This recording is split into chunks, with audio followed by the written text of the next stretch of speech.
It was a freezing January morning in Chicago. Cars rushed past, steam rose from subway vents, and no one noticed the old man curled up beside a corner deli. His name was James. His coat was torn, shoes full of holes, and his breath came out in pale clouds. Still, he smiled at people passing by, not to beg, but because he believed kindness cost nothing. Across the street, a little girl in a red coat held her father's hand. She had a big pink backpack and skipped happily toward the crosswalk. Her dad looked down at his phone. Suddenly, tires screeched. A delivery van lost control and swerved onto the sidewalk. The father froze in shock. But James didn't. He ran straight toward the girl. In one motion, he pulled her back just in time. The van crashed into a lamppost exactly where she had stood. A second later, the street fell silent in shock. Crowds rushed in. The father hugged his daughter tight. But James, he quietly turned away, returning to his spot forgotten again, except by one man watching silently. The man who watched was Thomas Keller, a successful CEO of a nationwide tech company.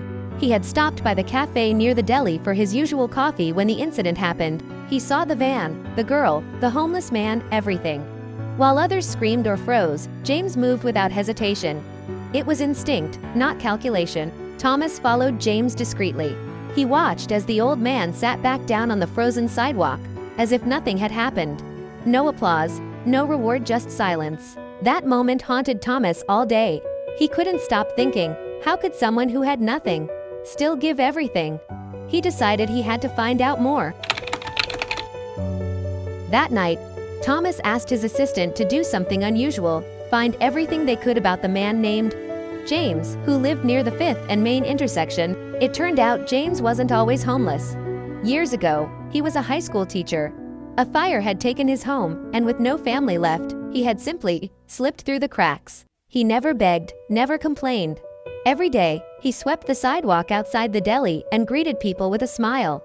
He had nothing, yet gave warmth to everyone. Thomas sat in silence, reading everything. He had seen many leaders, many heroes, but something about James was different. It wasn't greatness, it was quiet goodness. The next morning, James was back at his usual spot by the deli, but this time, a sleek black car pulled up. Thomas stepped out, holding 2 cups of coffee. He sat next to James on the sidewalk. "I believe heroes don't always wear capes," he said. "And I think it's time someone saw you for who you really are." James chuckled, unsure what to say. Then Thomas offered him something unexpected, a job.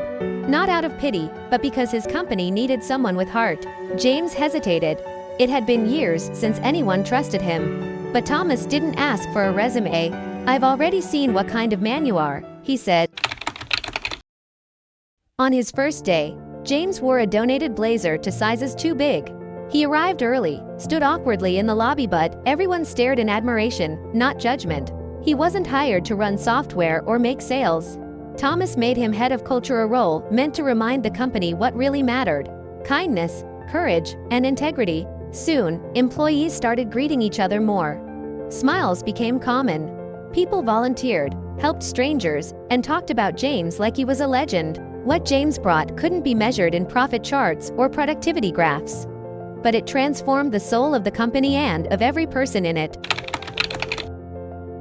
As everyone applauded, James stood there frozen. For years, he thought his life no longer mattered.